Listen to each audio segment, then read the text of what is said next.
du livre. Parcourant leurs villes, leurs villages, il les enseignait. Le pardon. Une série de 8 émissions d'enseignement animées par le regretté père Jean Montbourquette, oblat de Marie Immaculée, psychologue. Aujourd'hui, à déroulement du livre, voici la suite de cette série.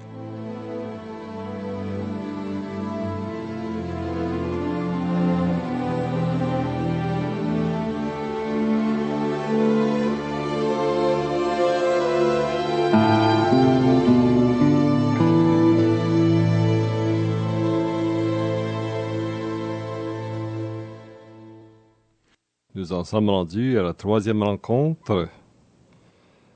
Dans les rencontres précédentes, nous avons vu les différentes définitions du pardon. Nous avons aussi couvert la question de l'importance de pardonner dans sa vie. Et en 3e lieu, nous avons vu les différentes fausses conceptions qu'on peut se faire du pardon et qui nous empêchent de nous pardonner car nous avons l'impression de se trahir dans notre vie.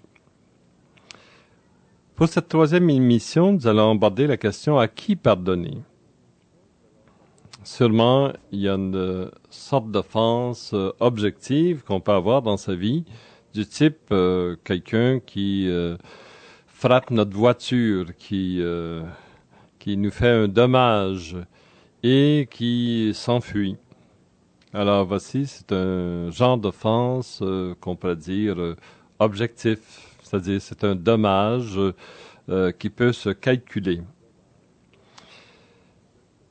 Ce qui est plus difficile à définir, ce sont les offenses de type subjectif, comme les offenses, les blessures, les trahisons, les déceptions ou les infidélités qui peuvent subvenir dans les relations avec les personnes que l'on aime, les personnes auxquelles nous sommes attachés.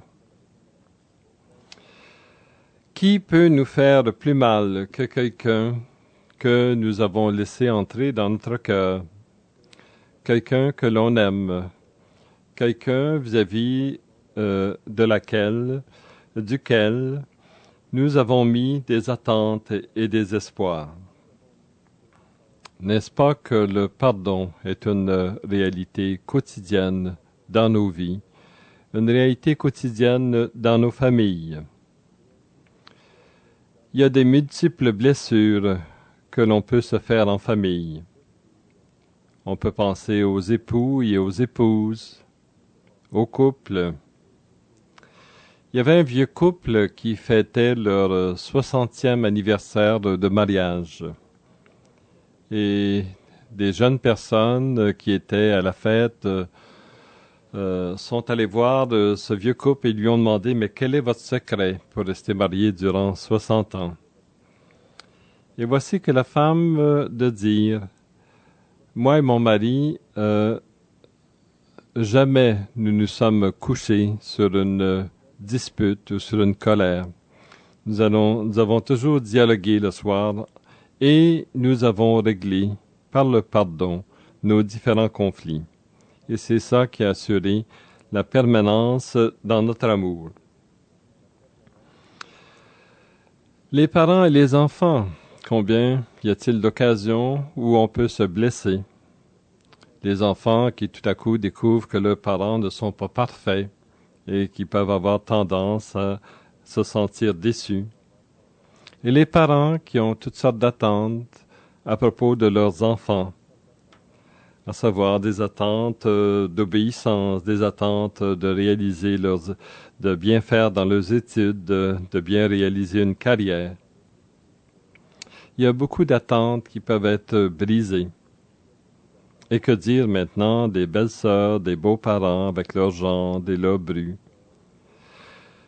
On pourrait faire une liste assez longue des personnes qui nous sont chères, des personnes que l'on aime bien, mais qui pour une raison ou pour une autre nous ont blessés, nous ont déçus, et peut-être dans certaines occasions nous ont trahis. Et je pense bien, comme on le disait tout à l'heure, le pardon est une réalité quotidienne dans les familles, dans les communautés et même dans les nations. Les Juifs, ceux qui appartiennent à la religion juive, ont même une journée spéciale où tous les membres de la famille se donnent le pardon les uns aux autres. Et je crois qu'on n'a pas ça dans notre religion catholique, mais ce serait important de le faire une journée par année, où les parents vont demander pardon aux enfants, et les enfants demander pardon aux parents. Et demander pardon ne vient pas entacher ou ne vient pas briser l'autorité des parents. Au contraire, ça peut apporter plus de respect de la part des enfants. Et les enfants aussi sont capables de demander pardon pour les petites difficultés qu'ils ont pu causer aux parents. Alors, le pardon est une réalité nécessaire pour bien vivre en société, pour être capable d'avoir de la qualité dans nos relations humaines. Que dire maintenant des situations où les familles sont divisées? On a fait des recherches sur les couples qui sont divorcés. Et au début, on pensait que le divorce était un gros rhume qui passait. Mais après des années de recherche, on s'aperçoit que après plusieurs années, jusqu'à 25 années, il y a des personnes qui s'en veulent encore, des personnes qui ont du ressentiment et de la colère dans les familles qui se sont divisées. Encore là, nous voyons la nécessité de pouvoir se pardonner. Et c'est possible. Et moi, je rêve du temps où les couples qui n'ont pas réussi leur union maritale puissent en arriver à se pardonner les uns les autres, pour leur propre bien et pour le bien des enfants. Peut-être que nous aurions à développer une nouvelle cérémonie dans l'Église où on demanderait aux personnes qui ont reçu leur divorce ou qui ont reçu leur décret de nullité de se rencontrer et dans le pardon de terminer cette relation maritale qui n'a pas pu fonctionner. Au cours de cette troisième émission, nous allons commencer à décrire les différentes étapes du pardon. À plusieurs reprises, je vous l'ai dit, pour moi, le pardon n'est pas un geste isolé, mais le pardon se fait dans une continuité, se fait dans le temps. Et c'est pourquoi j'ai déterminé 12 étapes pour arriver à pardonner. C'est sûr que tout le monde n'a pas besoin de passer à travers chacune de ces étapes.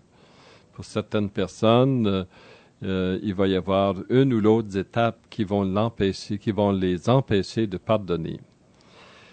Comment j'en suis arrivé à trouver ces étapes-là? C'est au cours de mes psychothérapies, de ma direction spirituelle avec les personnes, je découvrais à un certain moment donné des blocages qui se faisaient, que les personnes ne pouvaient pas pardonner. C'est alors que je me suis demandé, qu'est-ce qui bloque?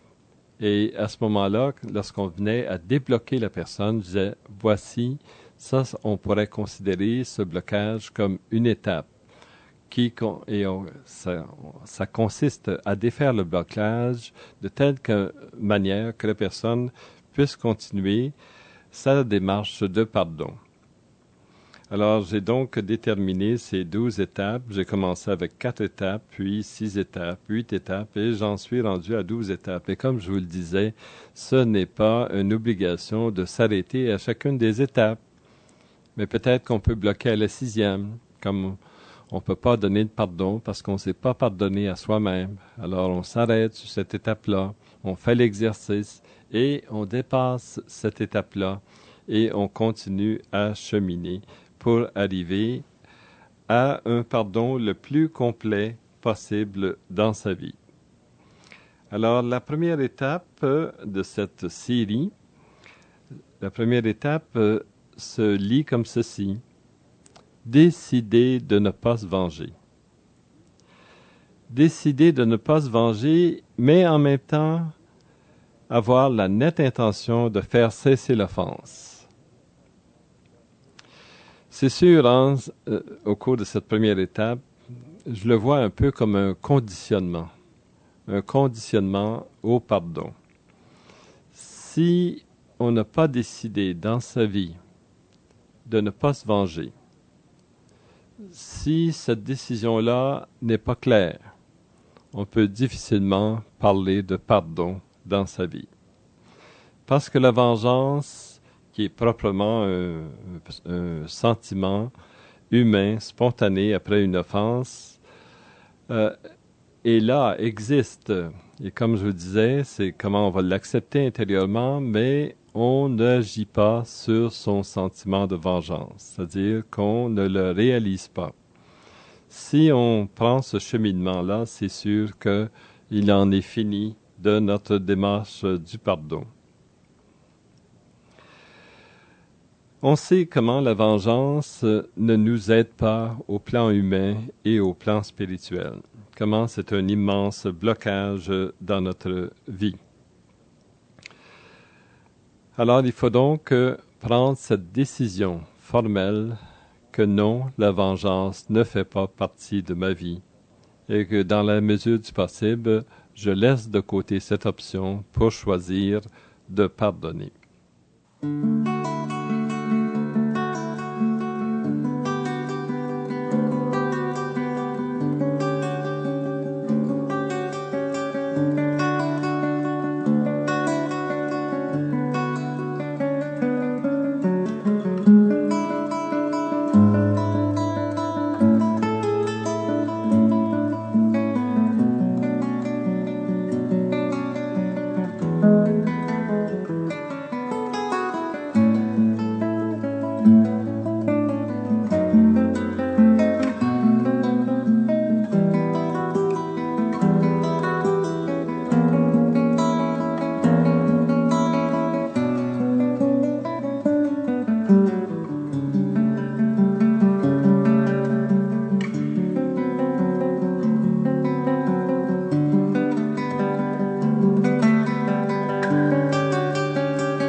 Ici Jean Montbourquette, nous continuons notre rencontre, notre troisième rencontre sur les étapes du pardon.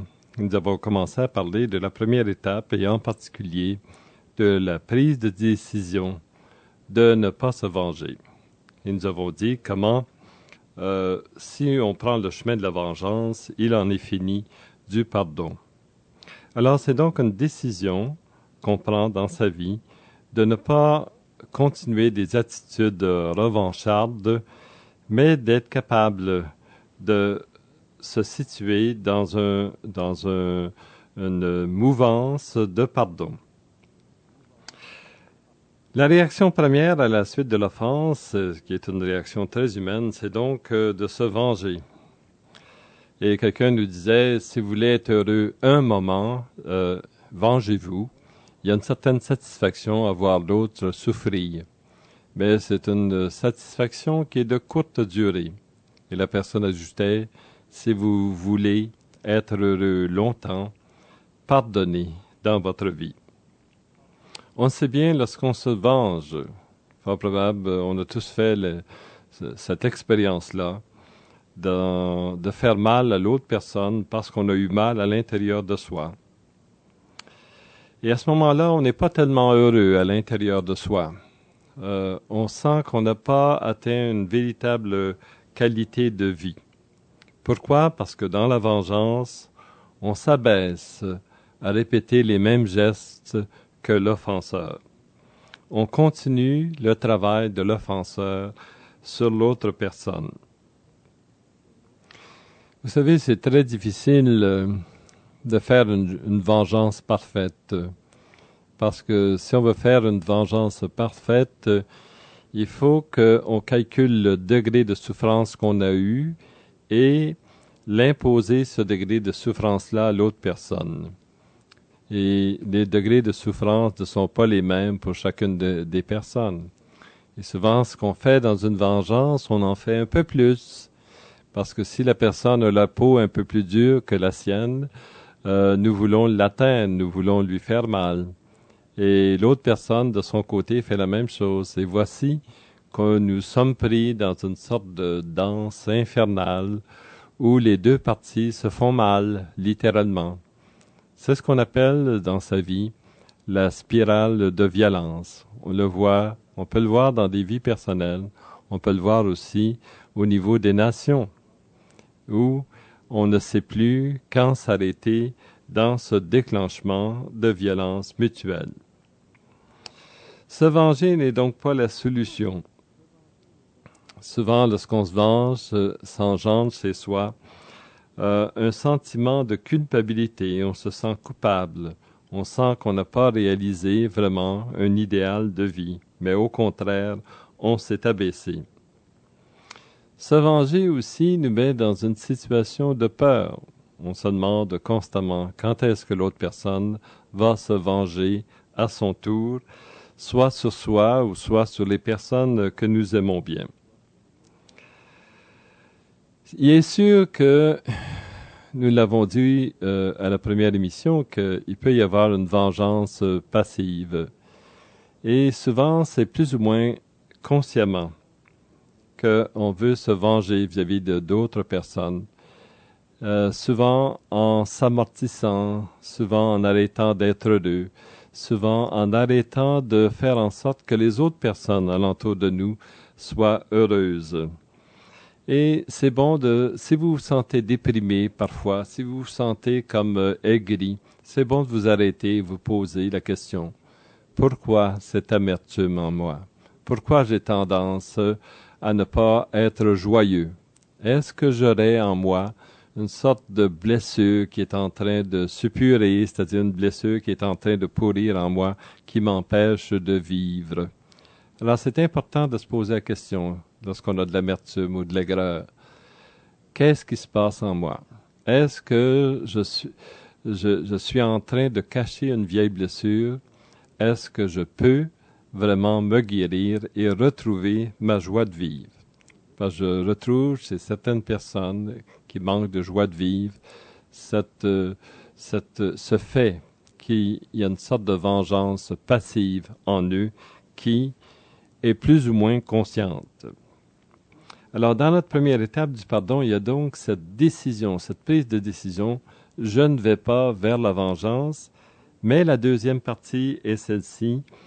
Pour être capable de pardonner, il faut faire en sorte de faire cesser l'offense, si l'offense se poursuit. Parce que le pardon chez le chrétien n'est pas une démission.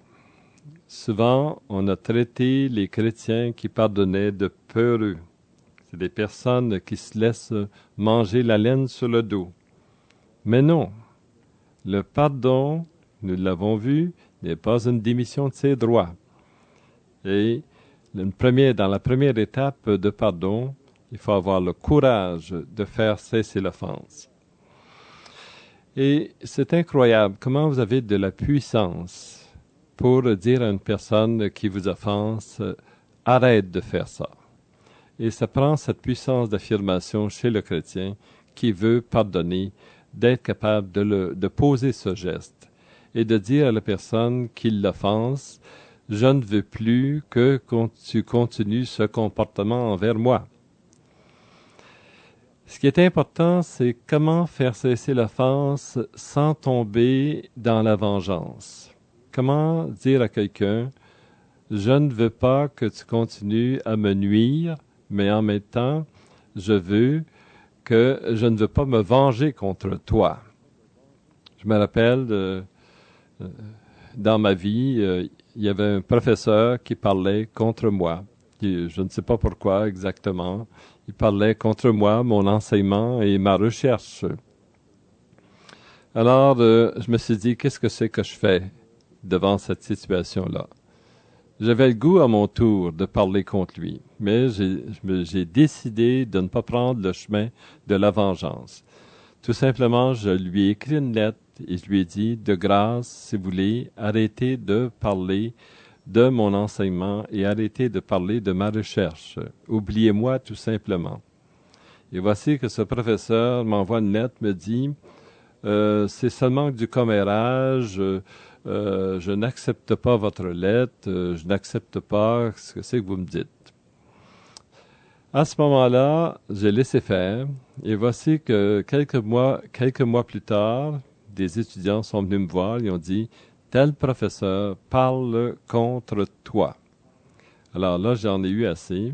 Je lui ai écrit une deuxième lettre lui disant « J'ai entendu dire que vous parlez contre moi, et j'ai des témoignages de 2 étudiants. Et j'aimerais vous rencontrer avec la directrice pour qu'on puisse régler cette situation-là. Vraiment, je voulais que ça cesse et je ne voulais pas à mon tour parler contre ce professeur. Il m'envoie une autre lettre me disant « Ce n'est pas vrai, je n'ai pas parlé contre vous. Ce sont encore des commérages et de toute manière, ce n'est pas important. » À ce moment-là, j'ai dit « Il faut que cette offense sur ma réputation cesse. » Et je lui ai donc envoyé une 3e lettre. Je lui ai dit, si vous ne voulez pas que l'on rencontre la directrice avec les étudiants pour clarifier cette situation, je devrais donc prendre des procédures en justice.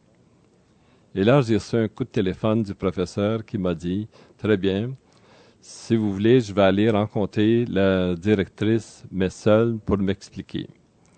Je lui ai dit, ça me satisfait, mais de grâce, oubliez-moi, arrêtez de parler de moi, je ne suis pas si important que cela. Et le professeur m'a envoyé une belle lettre me disant, je m'excuse, dans mon enseignement, je n'aurais pas dû parler de vous, et voici que la situation est réglée entre nous deux. Je crois que c'est important, qu'on ne peut pas pardonner, à moins de faire cesser l'offense qui nous est faite. Et c'est pour cela que pardonner n'est pas un acte peureux, n'est pas un acte de démission, mais c'est vraiment avoir le courage de dire à la personne qui nous fait mal, si vous voulez, vous allez arrêter de faire ce geste-là. C'est important aussi en lui signifiant comment vous voulez qu'elle arrête de ne pas se venger, parce qu'on peut se venger subtilement en l'accusant de différentes manières. Cette étape-là est très importante dans le pardon.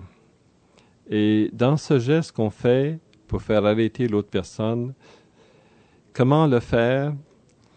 Il s'agit de le faire avec non-violence. Et c'est là que je pense que les enseignements de Gandhi sur la non-violence, ne pas répliquer avec vengeance, mais de s'opposer au mal que quelqu'un peut nous faire, oui, de s'opposer au mal qui peut être fait aux personnes qui nous entourent. Alors, il y a là, je pense bien, une question de dignité personnelle. Il y a une question d'estime de soi. Il y a une question d'affirmation de soi. Je dois vous avouer que moi, c'est quelque chose de nouveau dans ma vie, que d'aller voir les personnes qui me font du tort et de les confronter, d'essayer de les confronter d'une manière la plus sympathique possible, mais de la plus ferme possible aussi en même temps. J'ai souvent laissé passer dans ma vie des fautes, des trahisons, des déceptions qui m'ont été faites. Je pense à un ami qui avait parlé contre moi. Je ne l'ai jamais confronté là-dessus, mais depuis ce temps-là, je dois vous dire que cette amitié, peu à peu, s'est défaite. Et si on veut poursuivre dans la fidélité d'amour avec quelqu'un, c'est d'être capable de se mettre devant cette personne-là et lui dire, voici quand tu poses tel geste ou quand tu me dis telle parole, je me sens de cette manière-là. Je pense que ça, c'est du pain quotidien dans la vie des couples. Trop souvent, on tolère ou on essaie d'oublier des offenses, de telle manière qu'après un certain temps, il y a comme une sorte de béton armé, c'est-à-dire qu'il n'y a plus de communication dans le couple. C'est que les personnes sont trop fâchées mutuellement. Et souvent, les personnes vont vous dire « je t'aime plus, je suis indifférent ». Mais si on regarde bien à l'arrière de cette indifférence-là, il y a beaucoup de déception, il y a beaucoup de souffrance, il y a beaucoup de douleurs qui ne se sont pas révélées, des douleurs qui ne se sont pas dites, et ce qui fait que peu à peu la relation se défait. Alors, au cours de cette troisième émission, nous avons donc commencé de décrire les différentes étapes du pardon. Et nous avons décrit cette première étape qui consiste à ne pas se venger, mais de faire cesser l'offense, en confrontant la personne qui a pu nous offenser.